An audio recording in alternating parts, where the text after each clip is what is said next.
ముఖ్యమంత్రి సూచనలతో రాష్ట్రంలో వ్యవసాయ రంగం అభివృద్ధికి తన వంతు ప్రయత్నం చేస్తానని వ్యవసాయ మంత్రి సోమిరెడ్డి చంద్రమోహన్ రెడ్డి వెల్లడించారు.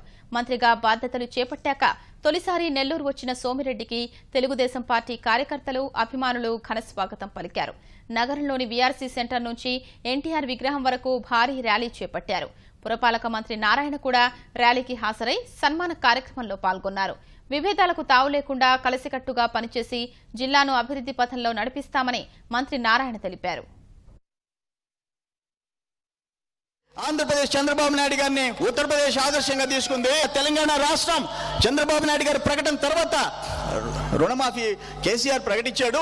నేను కూడా రైతులకి రుణం విముక్తి ఎట్లా చేయాలో ఆలోచిస్తున్నానని చెప్పేసి మహారాష్ట్ర ముఖ్యమంత్రి కూడా చెప్పే పరిస్థితి వచ్చింది. అంటే మన నాయకుడు రైతుల కోసం ఈ దేశ చరిత్రలో ఫస్ట్ టైం రాష్ట్ర ప్రభుత్వ ఖజానా నుంచి 24,000 కోట్లు ఇచ్చిన మగోడు ఎవరైనా ఉంటే 5 కోట్ల జనాభా ఉండి రెవెన్యూ లోటు ఉండి దట్ ఈస్ చంద్రబాబు నాయుడు గారు. ఈ యొక్క జిల్లాలో ఉన్న అధికార యంత్రాంగం అందరినీ సమాయత్తం చేసి జిల్లాలో ఉన్న ప్రజాప్రతినిధులు అందరి సపోర్ట్తో మేమిద్దరం ఈ ముఖ్యమంత్రి గారు ఏదైతే పథకాలు కానీ, సంక్షేమ పథకాలు కానీ, అభివృద్ధి పథకాలు కానీ రచిస్తారో వాటిలన్నింటినీ ఈ జిల్లాలో ఉన్న 30 లక్షల మంది ప్రజలకు ఎవరికేం చేరాలో వారికి చేరే విధంగా అన్ని విధాల ఈ జిల్లాని అభివృద్ధి చేస్తామని మీ అందరికీ తెలియజేస్తూ నేను కానీ చంద్రమోహన్ రెడ్డి మంత్రి గారిని కానీ ఖచ్చితంగా ఎంతో సయోధ్యతో ఖచ్చితంగా ఈ నెల్లూరు జిల్లాలో ఉన్న సమస్యలన్నిటినీ ఇప్పుడు నాకు తోడు మరొక మంత్రి వచ్చారు.